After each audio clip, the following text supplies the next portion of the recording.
guys, what's going on? My name is Craig LoPresti. I run the Craig909 YouTube channel. And today, I'll tell you guys how I actually make my truck survive all the abusive driving that I do. I have a 1971 F100 after I brought it to a local car show here in San Diego. I was talking with Chris at Heatshield Products, and we were actually discussing how there's a bunch of things on my truck that probably have heat going where it shouldn't be. What we ended up doing was installing these lava boots. These are all made in America, which is something that was really cool for me. All their products are. It withstands up to 1200 degrees constant and 2000 degrees intermittent. I took it through a variety of different tests where I was melting plug wires because I drive like a 16-year-old who just got their license. This thing will see 6,000 RPM for minutes at a time. And with that being said, without these, I'd basically be melting my smart plug boots. My headers are pretty close, but when you're revving this thing out 6,000 plus RPMs, it does get very hot in there. It's actually very important to have the protection, otherwise you will melt your spark plug boots. You have an open end and you have a metal ring on the end.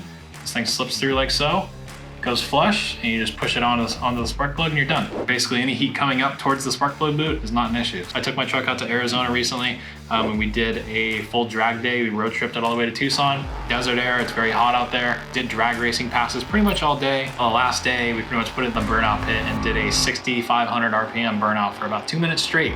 Got it up to 230 degrees, which my truck does not get that hot normally. No melted wires, no melted boots, no melted anything. Everything in the engine bay was stout and perfect because of the Heatshield product stuff. So this is our other style, which is called the Pro Boot. It actually has a hook and loop insert on the top. So basically the same thing, open it up, slip the spark plug boot wire in there. It's open on the one end, but this one's actually tapered at the end. Spark plug boot end is right in there. You'll slip it over and push it down, and then this thing will stay nice and snug. Because it has the hook and loop on the back, what we did on my Galaxy is we can go ahead and we can stitch this guy up and we don't have to worry about heat getting back down into the boot. I installed these on my 1964 Galaxy that I have. It's got a big block Ford in it. If you know anything about those, big cast iron head, big cast iron manifold, a lot of engine bay heat, but this one definitely is cool because it has that hook and loop. Also looks pretty cool. These are also flexible, fit a really large wire as well, and they work pretty well. I've used them on a bunch of my cars, so I highly recommend these things. All right, these come in a variety of different colors. Want to look like American man? You can have some red, white, and blue ones. I actually really like the red and the blue. We got like a theme going on. Your car is red, your car is blue. Or if you just want to be patriotic, typical black guy right here. So this one is the lava boot. The lava boot is actually made of basalt fiber from actual lava rock. It's a little more pliable. It can definitely withstand a little bit more being it's a volcanic rock. These are all the insole boots. These ones are all made out of fiberglass. Not every vehicle is a full-blown race car, so if you don't need to go absolutely crazy and you want to maybe spice your engine bay up a little bit, they have a bunch of colors and fiberglass options for you to choose from. Boom. That was so stupid. What's up, America? We're here at the Heatshield headquarters, and I got the Craig. I'm gonna ask him a few questions. So Craig, why Heatshield? I like to drive my cars, just like a lot of guys, but I drive them maybe a little bit harder than most people. I do get a lot more engine bay heat. When I brought my vehicle to a show, and I had introduced myself and met you guys over at a local show here, you could walk up to my truck and be like, wow, that's hot, that's getting hot, and that's getting hot. And I never even really thought about it until you put it in perspective for me. Not only power that I'm leaving on the table, some problems that can arise when you get heat where you don't want it. That was at the bait show, right? I was at the bait show, yes. That's coming back up again. Oh, great. You're pretty sensational on YouTube. He has 100,000 followers plus. In my mind, he's just a kid from Ramona, self-taught. For a car guy, that's pretty amazing. And I call you on a bunch of different things on like, what should I do here? Got 100,000 followers, you're 22 years old, you're from Ramona, California.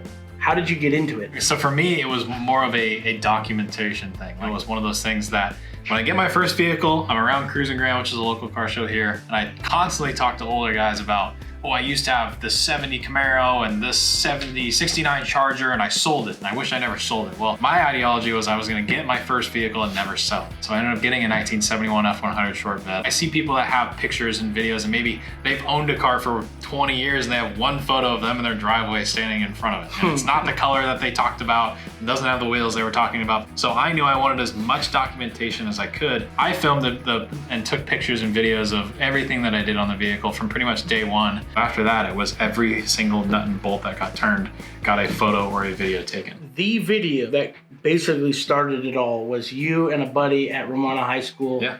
And like just revving the heck out of your car, right? Yeah. We got a set of headers on Facebook. They're $30, long tube set of headers, super rusty, looked like crap. You know, for $30 as high schooler, it's something you can afford. Sure. So Got them home, a buddy of mine spent a bunch of time, wire wheeled them up, spray painted them, and you're supposed to lift the motor up to get these huge long tube headers to fit. Right. So we just got a big hammer and beat the crud out of them until they went in. And I did not have the exhaust built, obviously, so it was like a full stock grandpa exhaust, sounded like a vacuum cleaner. And I put on these long tube headers and fired it up, and the thing sounded like a NASCAR. First thing I had to do was next morning at 6 a.m. drive to my high school. Drive there in the morning, and I'm filming all this stuff on my little GoPro, and I park here dead center in the parking lot. And I used to park next to, I think, a 71 C10. So I had him fire his truck up, rev it up. That's got a full exhaust. Sounds good. It's got full masters and whatnot. Then I fired my truck up, being pretty much straight pipe, open headers, incredibly loud. I'm revving the crud out of it.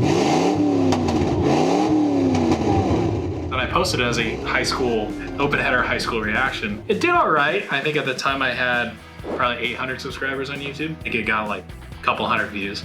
And I worked at a Little Caesars pizza place. I noticed it was like, oh wow, it's at 1,600 views now. And a month goes by, it's at 16,000 views. And then, 2 weeks later, it's 32,000, 64,000. It kept compounding. I want to say 4 months, it went from like 1,600 views to like 800,000 views. So I went from less than 1,000 subscribers to I think just around 10,000 subscribers when that video leveled off. So big push for me, because now I had this big audience, and I was like, okay, well, all these people came to my channel, now I gotta give them something to actually watch. Bought more cars, bought more trucks, and I started actually filming and documenting what I was doing on them when I would buy them and sell them and make money that way in high school. It motivated me that people were interested in what I was making.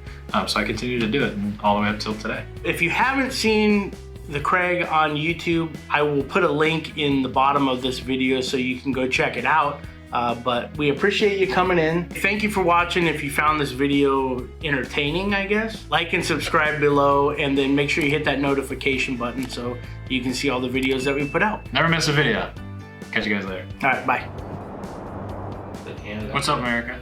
What's up, America? I hate that. I love that. Today, my best friend's birthday. He turned 50. 50 years ago, your parents were probably dating. 50 years ago, my parents were 5.